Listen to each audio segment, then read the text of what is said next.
de conservación, les agradezco mucho por venir, les agradezco su interés y puntualidad. Y bueno, remarcar que este es un espacio para fortalecer la promoción y la difusión de la investigación histórica, que es uno de los ejes más importantes del Instituto Nacional de Antropología e Historia. Y bueno, la labor de la Coordinación Nacional de Conservación del Patrimonio Cultural pues tiene que ver con que trabajamos con los bienes muebles, inmuebles asociados e inmuebles, que en el ejercicio profesional de la restauración y la conservación pues implica un conocimiento profundo de estos bienes, y muchas de las veces serán utilizados o podrán ser integrados a la investigación histórica. Y por supuesto esto pues son rasgos que nos definen como la sociedad mexicana que actualmente somos, y explica muchos de los movimientos que actualmente vivimos.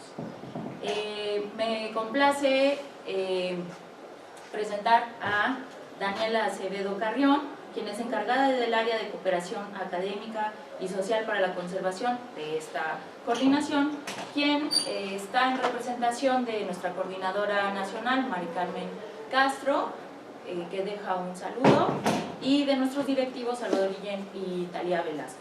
Muchas gracias, Dani.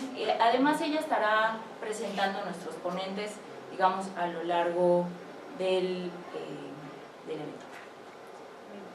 Bueno, pues bienvenidos a todos y muchas gracias por estar aquí. Este tipo de evento, y como todos los eventos que realizamos, son muy importantes, especialmente por la oportunidad de vincularnos entre especialistas, de escuchar lo que los otros especialistas están haciendo o han estado trabajando, y por la gran importancia que tiene la vinculación interdisciplinaria y cómo podemos vincularnos con otros profesionales para aprovechar estos conocimientos y este expertise y aplicarlos al trabajo de conservación del patrimonio cultural.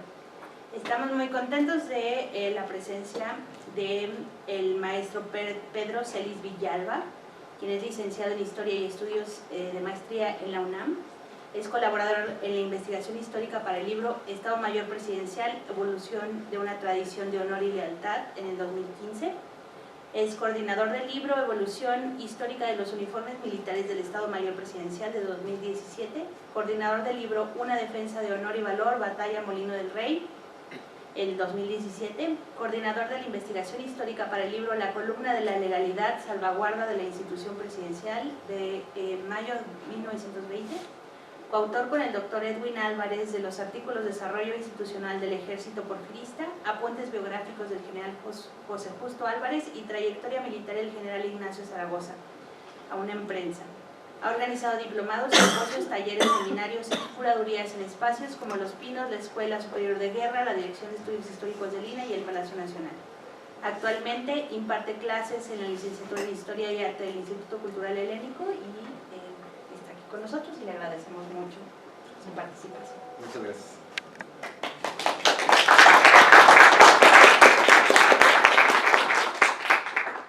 Bueno, pues primero que nada, pues agradecerle a la Coordinación Nacional de Conservación del Patrimonio Cultural por la invitación a esta conferencia, y voy platicándoles un poquito. Yo en realidad no soy especialista al 100% en asuntos de la bandera.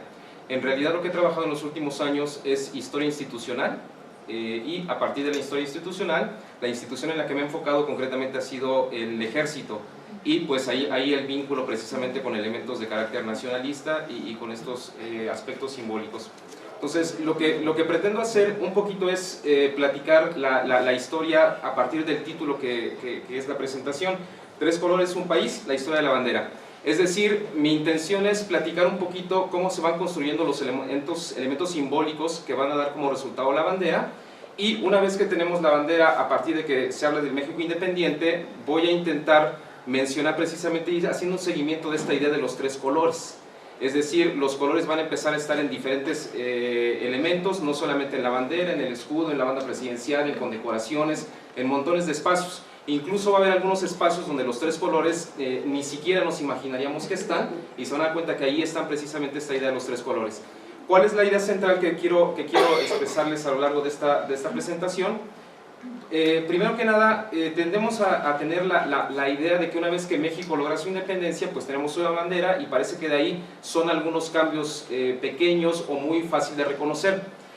Pero lo que me interesaría que al final de la presentación quedara como muy claro es que estamos hablando de varias banderas, de varios Méxicos, y que se están identificando a partir de los colores, pero que los elementos simbólicos no están hablando de la unidad propiamente nacional, sino de características regionales. Entonces, de ahí el término tres colores, es decir, liberales, conservadores van a utilizar los tres colores, diferentes sectores, pero con la idea de México. Y la intención sería un poquito arrastrarlo a mi área de especialidad, que es precisamente la parte militar, un poquito la parte de uniformes, y que van a darse cuenta que hay una gran implicación en términos de las banderas y las actividades militares. Más aún, me parece fabuloso que tengamos aquí a espaldas el Museo de las Intervenciones. Voy a poner algunas imágenes del museo, y ustedes cuando han visitado las exposiciones pues han dado cuenta que hay montones precisamente de banderas. Y si ustedes revisan esas banderas van a darse cuenta que esas banderas les están platicando parte de lo que es la historia del país. Entonces esa es la intención de la presentación, hablar de cómo se construye la bandera a partir de los símbolos, hablar a partir de 1821 en adelante ya tenemos los colores, pero los símbolos van teniendo variantes. Y esa es la intención en términos generales, es decir, hablar de la historia de la bandera y resaltar un poquito la parte de los tres colores. Comenzamos con algunos aspectos generales. Debido a que voy a estar hablando de temas militares, también se tiene que tener muy clara la diferencia entre lo que es un escudo de armas y una bandera. Vayamos pensando que ese es uno de los principales errores que a veces se hace cuando se hacen exposiciones sobre heráldica, por ejemplo, o banderas. Es decir, pareciera que los símbolos tienen el mismo valor a lo largo de la historia, cosa que no es así. Es decir, por ejemplo, no es lo mismo una bandera de una casa reinante a una bandera de carácter nacional. Y entonces los colores tienen implicaciones con relación a las casas reinantes. Y aquí es donde vamos teniendo nuestro primer aspecto importante. Yo lo que voy a estar hablando van a ser principalmente aspectos de simbolismo. Y ustedes saben que el simbolismo pues, puede ser muy fácil prestarse a diferentes posibles interpretaciones. Entonces, más que nada va a ser platicarles a ustedes que vayamos viendo imágenes y que vayamos pensando en las características de esa bandera en términos simbólicos, ¿no? Es decir, todos los símbolos representan eso. Y vayamos pensando un poquito la idea de instituciones. Las instituciones, lo que hace la institución son las reglas del juego propiamente. Es decir, por ejemplo, la iglesia, el templo no es la institución, son las reglas. Y esas reglas hacen que la gente se junte en un determinado espacio. Pero las instituciones van a darle un gran simbolismo, ya sean los nombres de la institución o algunos de los símbolos que la representan, ¿sí? Entonces, vamos a estar hablando de muchos aspectos de carácter nacionalista. Y también el segundo aspecto que me gustaría que quedara claro antes de seguir avanzando, lo que les comentaba ahorita, no es lo mismo un escudo de armas que una bandera de carácter nacional, ¿sí? Entonces, esto va a ser un cambio radical a partir concretamente de la Revolución Francesa, aunque desde años ya atrás, ya desde 1670 más o menos, empiezan a construirse algunas banderas en algunos estados que empiezan a perfilarse a estos protoestados-nación. Entonces ya empieza a ver la figura de banderas que representan a la sociedad en general. En el caso de la Revolución Francesa va a ser el gran cambio, el gran despegue de estos sectores, de estas casas reinantes, de estos escudos de armas que representaban a las familias, para empezar a tener un contrapeso con un símbolo que ya no está representando a la casa reinante o a la iglesia, sino que está intentando representar a la mayor cantidad de la sociedad. Entonces ahí hay una diferencia en términos de las banderas previas a la Revolución Francesa y cómo las banderas empiezan a cargarse de un simbolismo de representatividad en términos colectivos de la sociedad, ¿sí? Y esto se deriva, les comentaba, de los aspectos de la Revolución Francesa, donde tenemos pues estas frases precisamente de ideas de igualdad entre la población, libertad y fraternidad en términos sociales, ¿no? Ahora, en el caso concreto de lo que es México, y aquí tenemos una situación muy interesante. Por ejemplo, cuando uno trabaja haciendo historias institucionales, y más concretamente la historia del ejército, yo no sé si alguna vez han revisado ustedes alguna historia del ejército mexicano, y se van a dar cuenta que siempre hay como el intento de forzar ese ejército al pasado prehispánico. Es decir, siempre jalar la idea de los guerreros mesoamericanos, cómo eran, e intentar vincularlo. Y entonces ahí es donde empezamos a tener dificultades. ¿En qué sentido? No sabemos cómo era la guerra en el periodo mesoamericano, tenemos algunas nociones. Seguimos teniendo muy tradicional esta idea de las guerras en términos rituales. Hoy en día vamos viendo otras posibilidades de violencia. y no nos es fácil a veces recuperar o ligar los elementos prehispánicos con el nacionalismo mexicano, a veces como que suena muy forzado. Pero aquí se van a dar cuenta que es un proceso que lo vemos tal vez un tanto forzado en la actualidad, porque es en realidad un proceso de 300 años en los cuales se van fusionando elementos prehispánicos con elementos novohispanos. Y aquí es donde empezamos las características de la bandera de México. Si ustedes recuerdan, cuando llegan los españoles, a este territorio se denomina como la Nueva España. Y entonces hay la noción europea de que esto se llama así, Nueva España. ¿Cuál es el problema? Que este término Nueva España se empieza a traslapar con otro concepto que está flotando en esta región, que es la idea de la Ciudad de México, o la capital del Imperio Mexica.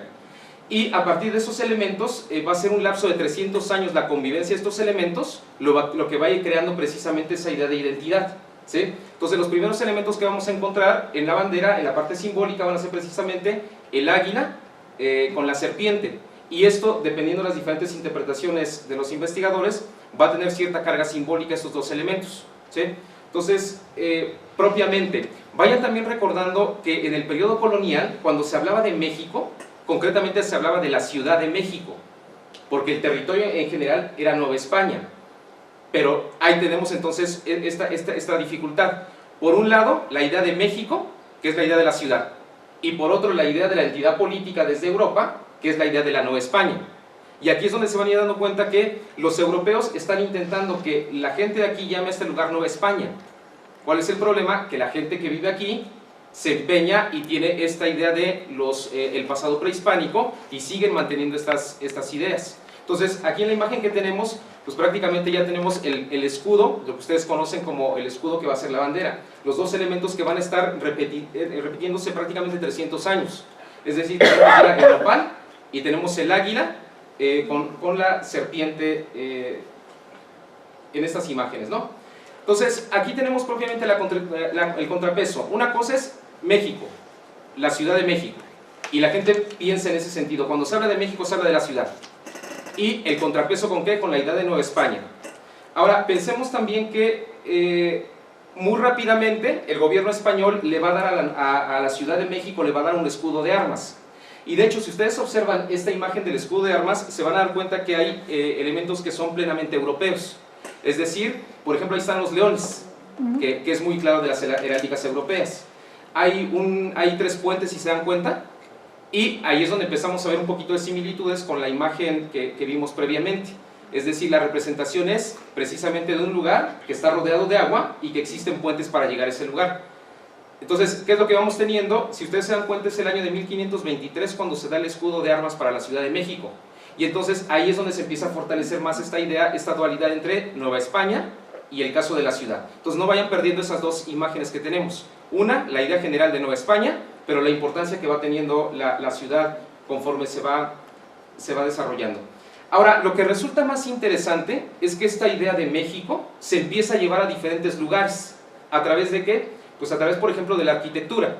Y entonces ustedes empiezan a ver edificios religiosos o edificios políticos que van a empezar a tener en sus fachadas algunas imágenes precisamente del águila parada en el nopal con la serpiente. Es decir, volvemos otra vez a este fenómeno que se va a producir durante 300 años. La Ciudad de México es aquí, pero esta idea de México se empieza a llevar a otros estados. ¿Y cómo se empieza a llevar? A través de imágenes, y estas se van plasmando en soportes pues, que van a ser muy duraderos, es decir, principalmente piedra. Entonces lo que ustedes observan en esta imagen van a ser algunas fachadas de edificios, donde lo que están observando son precisamente la imagen del águila con la serpiente. Entonces, es un símbolo que empieza a trascender ya no solamente a la Ciudad de México, sino a diferentes regiones. Si seguimos avanzando en las imágenes van a darse cuenta, por ejemplo, aquí tenemos imágenes del Estado de México, de San Luis Potosí, de Michoacán, y les comento, tanto edificios religiosos como edificios gubernamentales. Entonces ya se va afianzando la idea de México, aunque sigue estando en el imaginario de la gente que México es la ciudad, pero ya se empieza a llevar la idea de México a otras regiones, ¿sí? ¿A qué punto llegamos? Ustedes saben también lo que sucede en sentido estricto con lo que son, por ejemplo, las divinidades prehispánicas. Ustedes saben que muchas de estas ubicaciones de las iglesias católicas, apostólicas, romanas están sobre antiguos templos prehispánicos. y precisamente una de las grandes dificultades era cómo hacer cambiar a la gente en términos de las creencias, cómo pasar de una creencia previa a precisamente el cristianismo. Y entonces hay muchos procesos de sincretismo y precisamente con los años, todavía para finales del siglo XVIII, muchos de los religiosos se siguen quejando porque los indígenas lo que hacen es adorar a sus antiguos dioses o ir a sus antiguos centros de peregrinación. Y entonces la intención, ¿cuál es? Empezar a borrar todo eso que viene de los periodos previos. Y entre estas imágenes, una de las que se está pretendiendo borrar precisamente es el símbolo de la Ciudad de México. Pero ahí es donde vamos viendo otra vez el contrapeso. El símbolo se va haciendo muy poderoso y muy fuerte en diferentes regiones. Pero la iglesia está muy preocupada en sentido de que piensa que estas idolatrías y imágenes prehispánicas, pues es un problema para ellos precisamente. Entonces, esas van a ser las dificultades que se va a encontrar precisamente la iglesia. Para cerrar un poquito esta idea de los aspectos religiosos, estas dos imágenes que tenemos quizás las hayan visto. Son las imágenes que hacen alusión a la Ciudad de México. ¿En qué sentido? Ustedes recordarán que cuando se hace la conquista, Hernán Cortés pide que le construyan una casa fuera del islote, en la región de Coyoacán, ya una zona un poquito más alta. Pero está el debate si quedarse en Coyoacán o en realidad construir la ciudad encima de la antigua ciudad prehispánica. Y otra vez venimos a los pesos del simbolismo. Entonces, Hernán Cortés quiere hacer el islote fuera y algunos de sus militares lo que le están diciendo es fundamental que se haga encima de las ruinas de la antigua ciudad. ¿Por qué? Porque sí hay un proceso de legitimidad en términos del espacio. Ahora, ¿cuál es lo interesante? Si ustedes revisan los textos de los cronistas, por ahí se van a encontrar a Bernat Díaz del Castillo mencionando que en la batalla de Tenochtitlán aparecían algunas luces que cegaban a los indios y que eso les ayudaba a los españoles. De lo que él estaba hablando es del apóstol San Hipólito. Literal, en esta narraciones epidípticas, un tanto estilo medieval, pues se está planteando que Dios está con los españoles y que el propio San Hipólito se presenta en la batalla, ciega a los indígenas, ayudando a los españoles. Y es ahí donde la Ciudad de México empieza a tener la figura del que va a convertirse en su patrono, precisamente San Hipólito. Va a ser el patrono de la Ciudad de México. Entonces ahí van viendo otro proceso de cómo se va construyendo una ideología. Es decir, ahí está San Hipólito y a lo largo del siglo XVIII, XVII van a ver varias pinturas precisamente donde ven a santos y el sometimiento precisamente del águila, del nopal ante la cruz. Es decir, son símbolos que están allí durante prácticamente 300 años. Una de estas imágenes que ustedes van viendo, precisamente la que tienen ustedes en el lado derecho, si se dan cuenta está el nopal y encima está San Hipólito. Y entonces volvemos otra vez a esta mezcla entre lo religioso de carácter europeo y ciertos símbolos de carácter prehispánico, ¿sí? Ahora, una vez que se inician los procesos de independencia, pues va a estar imbrincado lógicamente los aspectos del simbolismo prehispánico y los aspectos de carácter religioso. Recordarán ustedes que uno de los grandes discursos que da paso precisamente a estas ideas del nacionalismo criollo es el que elabora Fray Servando Teresa de Mier en el año de 1792, lo que se conoce como el famoso discurso a la Virgen de Guadalupe. El 12 de diciembre, ustedes saben, se hacía la reunión en la catedral, se invitaba a personas importantes a que se hiciera la alabanza a la Virgen de Guadalupe. Fray Servando ya había sido orador en alguna ocasión y se le pide que ahora por segunda ocasión haga el discurso. Entonces imagínense cómo estaría la catedral, lo más selecto de la política novohispana, el virrey, los alcaldes mayores, prácticamente la crema innata de la política, y se hacía precisamente la alabanza a la Virgen de Guadalupe. Fray Servando lo que va a decir en ese famoso discurso es que la Virgen de Guadalupe no está estampada en el sayal de Juan Diego, hoy en día San Juan Diego, sino que era la capa del apóstol Santo Tomás, que ya había venido previo a América y que ya conocían los indios la religión cristiana. ¿Cuál es la explicación de Fray Servando? Pues que los indios cometieron apostasía, es decir, la negación de Dios, y por eso se escondió la imagen. Entonces lo que hace Juan Diego solamente sería reencontrar la imagen, pero esta ya venía según el proceso ideológico que se está creando en aquellos momentos. Entonces ahí es donde se va construyendo otra vez esta idea del nacionalismo criollo en torno a la idea de la Virgen. Y entonces ahí uno se pregunta, bueno, ¿y qué relación va teniendo la Virgen con la bandera? Va a tener dos relaciones muy radicales, ¿sí? Entonces hasta aquí vamos viendo cómo se va construyendo un poquito esta ideología. La siguiente imagen que ustedes observan, si la ven, en la parte de abajo está un ángel, y si ven las alas del ángel, van a ver que tiene los colores verde, blanco y rojo. Y entonces ahí tenemos a la Virgen, ya vamos sumando otro elemento, los colores, y vayamos también pensando, la Virgen, algunos estudios contemporáneos están planteando pues que este documento, el Nicarmopogua, pues era todo un códice que tenía cierto simbolismo. Entonces muchos de esos simbolismos se alcanzan a ver precisamente en la imagen de la Virgen de Guadalupe. Ya nos vamos acercando a la construcción de la bandera, es decir, ahorita estoy haciendo un recorrido muy general de 300 años en términos de imágenes, construcciones y elementos simbólicos, ¿no? ¿Cuáles van a ser las dos primeras banderas de México, o las que se aluden como las primeras banderas de México? No sé si ustedes hayan visto esta bandera. Estas banderas las regresa el gobierno de España en 2010, cuando las fiestas del centenario.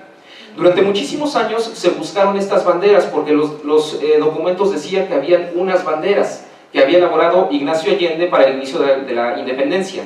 Las banderas no se sabía dónde estaban, durante muchísimos años nada más teníamos la referencia, y eran muy peculiares porque las referencias hablaban de los colores, del color azul. Entonces eran prácticamente fáciles de distinguir, y las banderas estuvieron perdidas durante muchísimos años. Incluso algunos investigadores mexicanos iban a España sabiendo de la existencia de las banderas, se buscaron durante muchos años esas banderas, y hasta hace apenas unos cuantos años se lograron encontrar. Se les conoce como las banderas gemelas de Ignacio Allende. Y aquí es donde viene otro detalle. Guadalupe Jiménez Codinach, y me parece que lo hace con toda certeza, menciona que estas dos son las primeras banderas de México. Ahora, el detalle de afirmar que son las dos primeras banderas de México, y yo me quedo con esa idea, sí lo creo, sí creo lo que ella dice, pero hay que hacer el pequeño matiz, lo que les comentaba. Algunas de las banderas que se hacen más bien son banderas de carácter militar, y no tienen el carácter de una bandera en sentido nacional. Precisamente estas dos banderas iban a ser para los regimientos de dragones de Ignacio Allende. Entonces, propiamente no tienen la categoría de banderas como el carácter nacional de las europeas. Más bien son como los estandartes precisamente de sus unidades. Y de hecho ahorita se van a dar cuenta en un pequeño detalle que hay sobre estas imágenes, que parecen bien escudos de armas. Es decir, parece más bien una bandera de una unidad militar, más que la idea de una bandera nacional. Pero lo que sí me parece contundente es que ahí están plasmados elementos de las identidades de estos 300 años. Es decir, si ustedes observan, ahí está la Virgen de Guadalupe. Del otro lado, ¿qué es lo que tenemos? Si ustedes ven, más o menos se alcanzan a ver dos banderas de estilo español. Y en el centro se ve, no se alcanza a ver bien, ahorita les muestro una reproducción, pero lo que también va a ser importante es el color azul. Recuerden ustedes que la Iglesia Católica también va a tener colores dependiendo ciertas atribuciones. Por ejemplo, tienen un color para el luto. Ustedes recordarán que cuando se hace Semana Santa, las calles se adornan con un determinado color, que es el luto dentro de la Iglesia Católica. Bueno, también el color azul y el blanco son dos colores que representan la idea de virginidad. Y entonces ahí vamos entendiendo la idea del color azul, la Virgen de Guadalupe, y este símbolo de origen prehispánico, que concretamente es el símbolo de la Ciudad de México, el escudo de armas de la Ciudad de México. En la siguiente imagen que vemos son dos... es un acercamiento con más detalle, y el otro es una reproducción. Si ustedes observan la reproducción se van a dar cuenta, ahí está ya el escudo otra vez de la Ciudad de México. Y lo que van a observar es que tiene unos cañones en la parte de abajo. Por eso les decía, esta bandera en realidad se parece más que una bandera nacional, parece la bandera de una unidad militar, ¿sí? Parece más bien un escudo de armas. Entonces, estas son las banderas que mandó a hacer Ignacio Allende, con las que se pretendió iniciar el levantamiento con sus unidades. Estas dos banderas fueron capturadas por los españoles en estas batallas que tuvieron con los insurgentes. ¿Se acuerdan de estas grandes batallas? Aculco, Puente de Calderón. Estas se las arrebatan concretamente en Puente de Calderón en 1811. Ahí es donde toman las banderas, y estas van a ser enviadas a España como trofeos de guerra, y ahí es donde se pierden durante muchísimos años estas banderas. Pero entonces ya vamos reconociendo el color azul, que tiene que ver con la idea de la virginidad, y el símbolo de la Ciudad de México. En la siguiente imagen tenemos un acercamiento de esas pequeñas banderas que aparecían en la anterior. Y entonces ahí van viendo ustedes, por ejemplo, dice que es un paño de algodón blanco, es una bandera ya restaurada, y es la Cruz de Borgoña. Es decir, pensemos otra vez, Ignacio Allende nos está platicando algo con esta bandera, es decir, está manteniendo una cierta relación con España, está dándole los colores de la idea de la Virgen, el símbolo de la Ciudad de México y el color de la virginidad. Es decir, es un elemento que tiene pues vínculo con España, vínculo con el pasado prehispánico y un aspecto de carácter religioso. Sí se va entendiendo la idea de la bandera.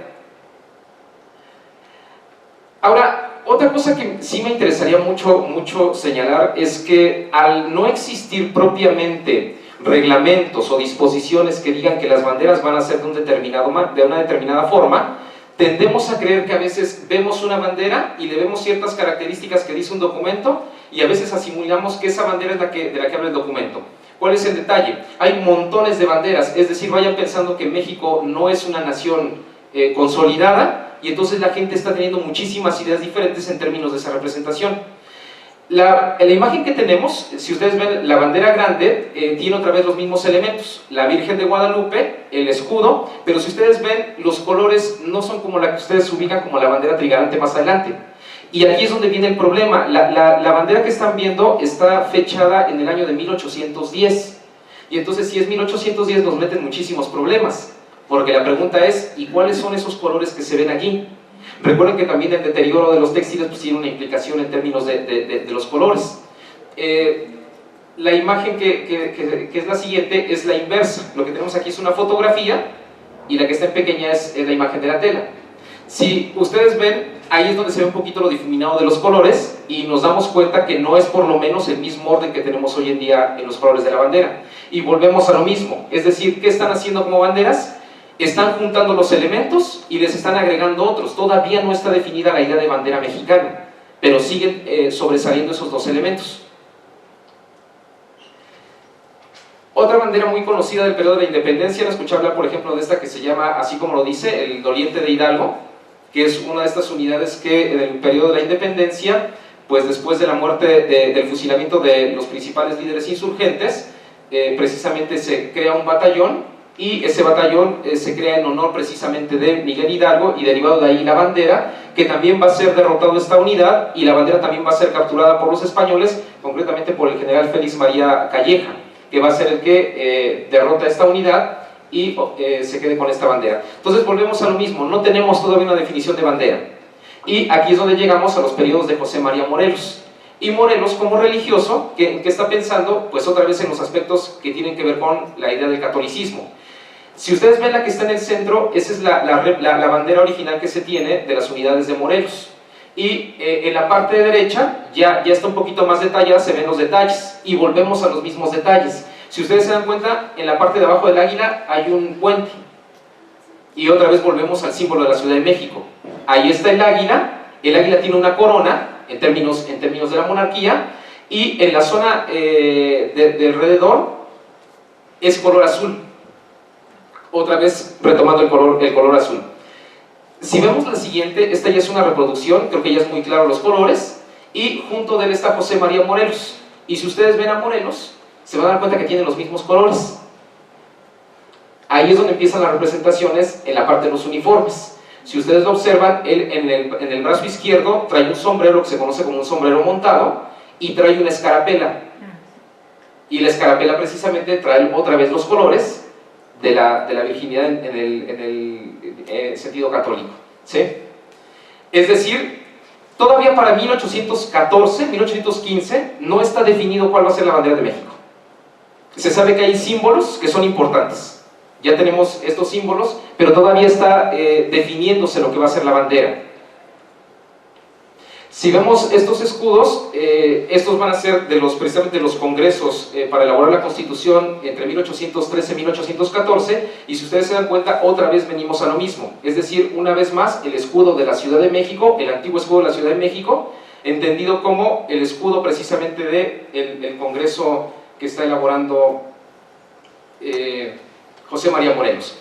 Brincamos de aquí hasta los años de 1820, 1821, donde ustedes recordarán se va a dar esta negociación entre los dos militares importantes para el momento, que son Agustín de Iturbide y Vicente Guerrero, en los cuales el día 24 de febrero de 1821 se va a dar la lectura a lo que ustedes conocen como el famoso Plan de Iguala.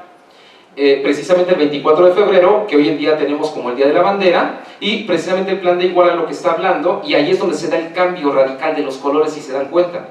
Ahora nos remitimos a los colores que están en la Virgen de Guadalupe, ya no el color de la Iglesia Católica, y tampoco va a estar en esta primer bandera el escudo de armas de la Ciudad de México. Ahora también volvemos a lo mismo, no hay solamente una bandera de la Trigarancia, está esta que es una de las más conocidas, pero también está otra, esta que es la que tal vez quizá también hayan visto, que tiene la corona imperial, ya durante el gobierno de Agustín de Iturbide. Y es precisamente en el gobierno de Agustín de Iturbide donde se hace ya el cambio a lo que va a ser prácticamente el génesis ahora sí de la bandera que nosotros conocemos. Ya tenemos una bandera con las líneas verticales, tenemos el águila, el escudo de la Ciudad de México, la corona. Ahora el problema vuelve a ser el mismo, si ustedes ven la bandera que está a punto, pues parece que tiene los mismos elementos. Tiene el águila, la corona, pero si observan, otra vez las franjas no están como las conocemos actualmente. Dicho de otro modo, apenas se está gestando el proceso de la construcción de la idea de bandera en México. Y empiezan a haber reglamentos que dice, debe estar así la bandera y debe tener un águila en tal posición y el águila coronada. Y entonces vemos que se respetan estas disposiciones solamente a medias, porque se sigue construyendo la idea de precisamente este elemento de identidad. Va a llegar a puntos importantes precisamente cuando va a ser el proceso de la firma del Plan de Iguala y todas estas negociaciones que va a ir haciendo Agustín de Iturbide para precisamente jalar a toda esta gente a este Plan de Iguala. Si ustedes observan esta imagen, que es la entrada de a la Ciudad de México, precisamente de las fuerzas trigarantes, donde está el árbol, van a ver que hay unos militares con como gorrito, y ahí penden precisamente los tres colores, verde, blanco y rojo. Esos militares están en el acercamiento, precisamente en el dibujo que está a un lado, y si observan, ya se están metiendo en los uniformes militares los tres colores de la bandera de México. Todavía no está definido al 100%, pero ya están empezando a hacer alegorías precisamente de esa idea de la bandera. Si seguimos adelante, ven más alegorías. Por ejemplo, el primero que está es un capitán de granaderos, y ese era el antiguo uniforme español. Pero si ustedes observan el sombrero que trae, ya trae los elementos decorativos tricolores, ya trae las banderas, las plumas de los tres colores. El siguiente de los uniformes es un uniforme de granaderos de Agustín de Iturbide, es decir, de la guardia personal de Agustín de Iturbide. Y si observan, también están los tres colores, es decir, está el verde, el blanco y el rojo. Entonces ya empieza a existir esta figura de identidad. Y el último, el que está a caballo, con una casaca o una piqueta color verde, también tiene el tocado en la parte de arriba ya con los tres colores, y este va a ser uno de los guardias del emperador Agustín de Iturbide. Es decir, desde la parte militar es donde principalmente se están desarrollando, construyendo toda esta ideología de la asimilación de los tres colores. La otra alegoría, creo que ahí va siendo ya muy claro los ejemplos, los pendones, las banderas. Muchas de estas imágenes lógicamente van a ser pintadas años después, pero están reconociendo precisamente estas alegorías que hay desde los años previos. Y lógicamente años después también se hacen las pinturas de todos estos militares, de los militares que fueron insurgentes, que siempre es interesante decirlo, no se los imaginen ni remotamente vestidos así. Es decir, cómo andaba Guadalupe Victoria subido allá en la Sierra de Veracruz, pues prácticamente harapiento, casi sin zapatos, sin ropa, literal subidos en la sierra durante meses. Estas son las alegorías que se hacen años después, ya con los uniformes muy bonitos, uniformes de gala. Pero si ustedes observan, volvemos a lo mismo, las alegorías con los tres colores. Si ustedes ven los sombreros de ambos, tienen precisamente los colores. En el centro tienen un pequeño obelisco con el símbolo precisamente de la Ciudad de México, ¿no? Ya creo que es indisoluble a los mexicanos la idea de los tres colores, pero todavía no está definida la idea de, por lo menos, las características ya particulares de lo que es el águila. Ya tenemos los colores, pero todavía el águila puede ser como muy variable, y sigue siendo muy variable durante los siguientes prácticamente 100 años, ¿sí? Ustedes dirán, bueno, ¿qué tiene que ver esta imagen? Siempre me gusta poner esta imagen, me da mucho la idea de cómo pudo haber sido el México de aquella época. Y vayan pensando, esa es la Ciudad de México para los años de 1880, pero no debió haber cambiado mucho 100 años previos. Es decir, ese es el México, esa es la idea de Ciudad de México que se tiene, ¿sí? A partir de aquí, ¿qué sucede? Bueno, ya tenemos entonces los colores, ya están claros el verde, blanco y rojo. Ahora, también hay ciertos detalles con los colores, porque ustedes saben que los colores tienen ciertos niveles. Y aquí viene otro problema cuando uno revisa banderas o uniformes. Uno ve los reglamentos y dice, el reglamento tiene el uniforme tiene vueltas encarnadas. Y uno se pregunta, bueno, ¿y qué son las vueltas encarnadas? Las vueltas son precisamente las mangas, que se les da la vuelta, y la parte de adentro, el forro, es en color encarnado. El encarnado es uno de los muchos variantes que hay en aquellas épocas del rojo. Y entonces ahí es donde vamos viendo el detalle de la bandera de México. La bandera de México en su color original no es rojo propiamente, o más bien es rojo encarnado. Y entonces la pregunta es, ¿y cómo es el encarnado? ¿Alguna vez se han raspado, se han quemado la piel y han visto cómo queda la piel un poquito como entre rojita y naranjita? Por ahí va la idea del encarnado. Y entonces ahí vamos viendo las diferentes tonalidades. Vayan teniendo en cuenta que, por ejemplo, la bandera de Italia, en el pantón, tiene otros tipos de colores. Entonces, ahí las diferencias. Entonces, lo que dice es que es un color encarnado. Entonces, el encarnado es un matiz muy particular y volvemos otra vez a lo mismo. ¿Cuánto se nos han perdido los matices de esos colores?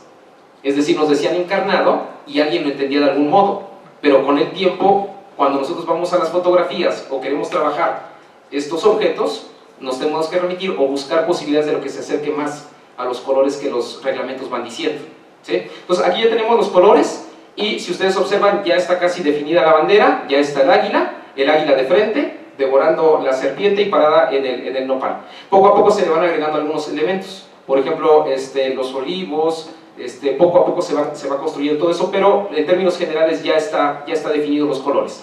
Ahora, si tenemos ya los colores, podremos pensar, bueno, pues entonces ya tenemos bandera, ya hay una representatividad nacional, ya México es independiente. ¿Cuál es el problema? Pues que el Estado mexicano todavía no logra consolidarse. Y entonces los estados en realidad parecen pequeños países. Y cuando esos pequeños países se juntan con el paisito vecino, arman regiones, confederaciones. Y entonces gran parte de la historia de México es peleas entre el centro, los estados, las regiones, las confederaciones o los territorios locales. Y ahí es donde está el gran grave conflicto. Y entonces todos empiezan a asumir como mexicanos, pero todos hablan de su identidad regional. Y entonces lo que se van a encontrar son montones de banderas, no de México, sino de unidades militares regionales, de corporaciones militares.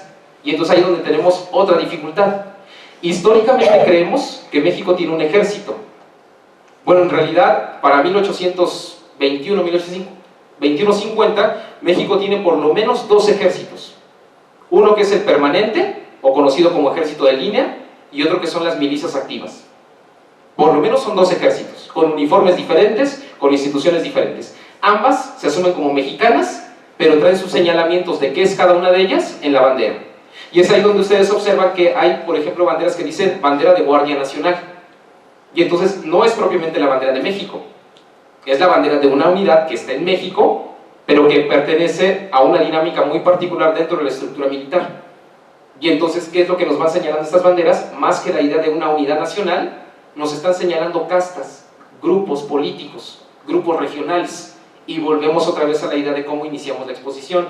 Es decir, se habla de la bandera, de los tres colores, pero todavía no hay un país consolidado.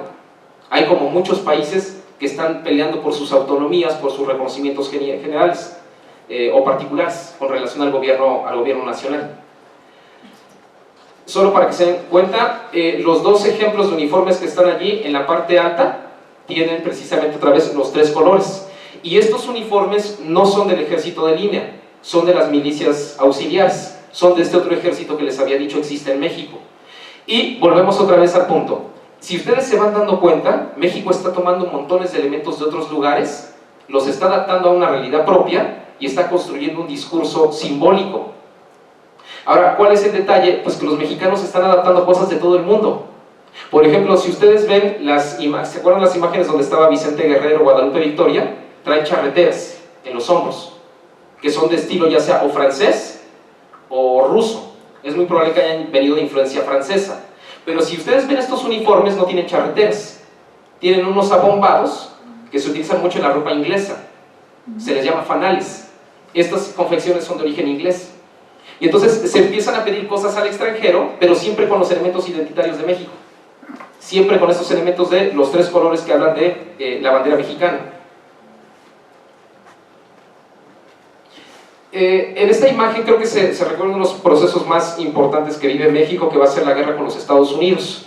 Y en la guerra con los Estados Unidos vamos a tener una batalla que va a ser como muy conocida, que es la que ustedes conocen como la batalla de Molino del Rey y posteriormente la batalla de Chapultepec.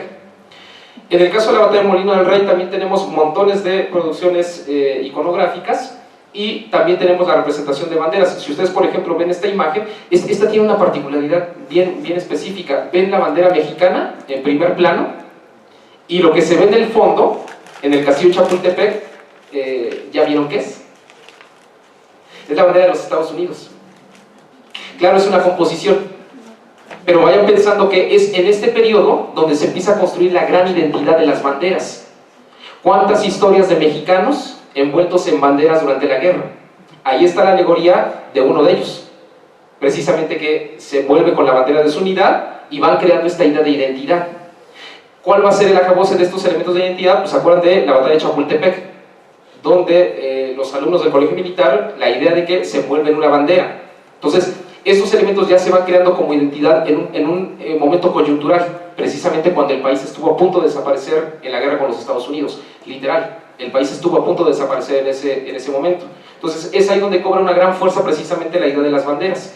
Aquí están algunas de las que están aquí en este mismo espacio, aquí en el Museo de Intervenciones, y entonces cuando ustedes vayan a ver las banderas, ya van a entender mucho más la lógica van a saber que hay conflictos, van a ver los nombres y van a decir, mira, esto es de una unidad del ejército permanente, ah, mira, esta es de una unidad de Guardia Nacional, o esta es de milicia activa, ah, mira, esta viene del estado fulano, estos son del estado tal, y entonces van viendo que la idea de la bandera, más que unir, pone toda la diversidad que hay dentro de ese espacio, pero está retratándose esta idea de diversidad a partir de 3 colores, el verde, el blanco y el rojo, y precisamente con el peso pues, del escudo.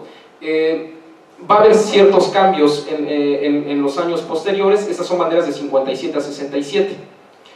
Y viene otro cambio radical. ¿Se acuerdan cuál es la llegada de Maximiliano?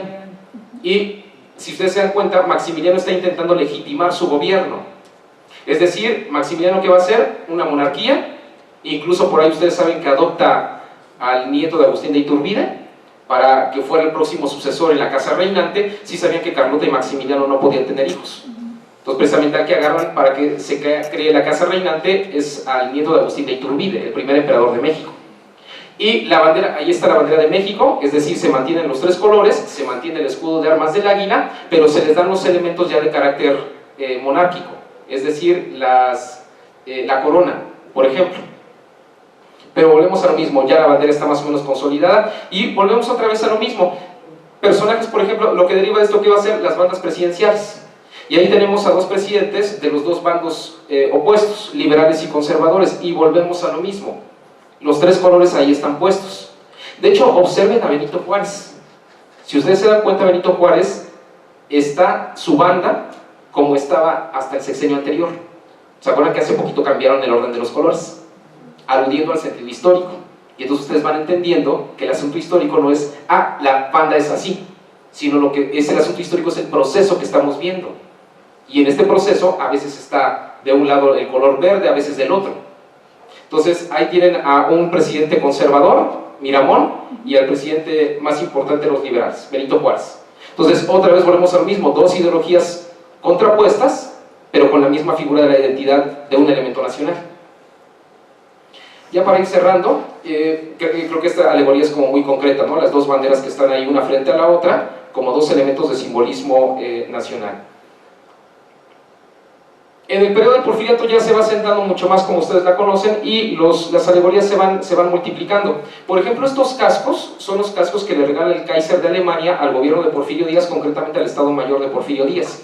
Y si vemos los detalles se van a dar cuenta que tienen también las características de la bandera tricolor. En las partes laterales tienen lo que se llama escarapela, que hoy en día los militares utilizan en la gorra de plato en el frente. Es un circulito o 3 circulitos concéntricos con los colores de la bandera de México. Las escarapelas se tienen en los laterales. Y además, esta es la parte interior de uno de los cascos de cuero. No sé si alcancen a ver bien los colores, pero ustedes ven en la zona interior del casco, está el verde en un extremo y está el rojo en otro. Es decir, estos fueron también diseñados expresamente para el gobierno, para el ejército mexicano. De hecho, es ahí donde uno puede reconocer más fácilmente los originales de algunas de las copias que hay, ¿sí? Porque esos tienen la bandera de México al interior. Y otra vez volvemos a la parte central. Ya cuando se inician los movimientos para intentar derrocar a Porfirio Díaz, pues otra vez las banderas empiezan a hacer discursos políticos.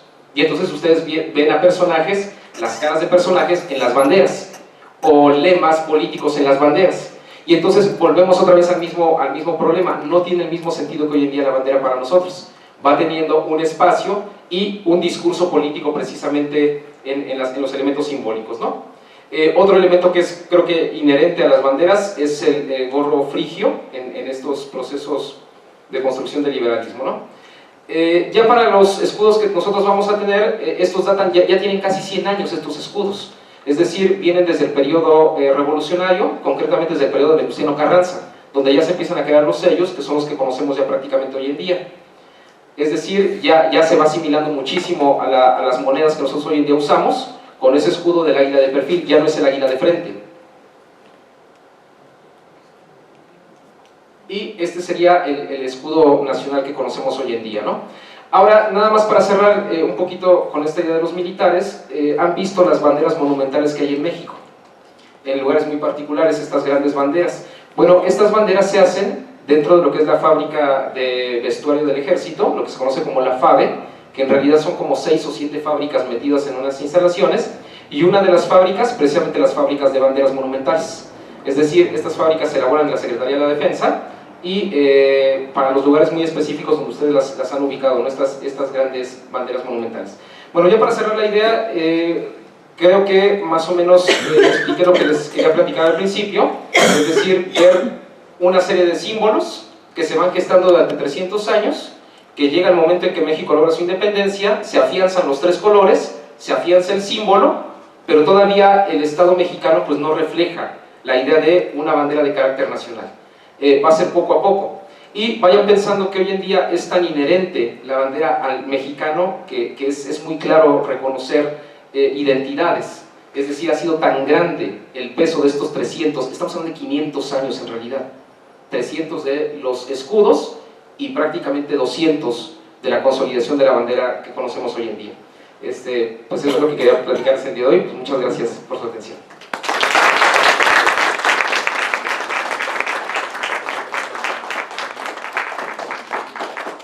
Muchísimas gracias al maestro Pedro por esta interesantísima charla. ¿Alguien tiene alguna pregunta? Yo nada más, cuando hablaba de las banderas gemelas que las encontraron, ¿en dónde las encontraron? El repositorio exacto no tengo la ubicación, sé que estaban en España y se devuelven precisamente en las fiestas del bicentenario de la independencia. No sé el repositorio en el que estaban, pero lo que sí sé es que estuvieron perdidas durante muchísimos años. Cuando enseñabas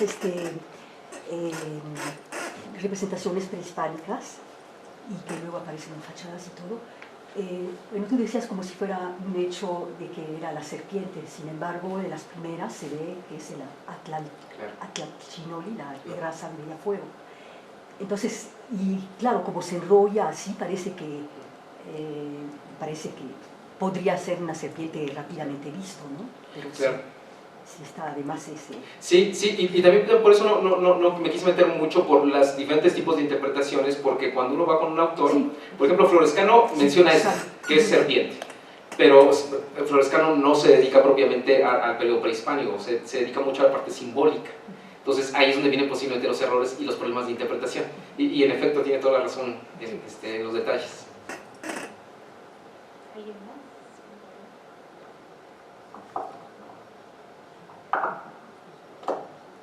Bueno, pues muchísimas gracias.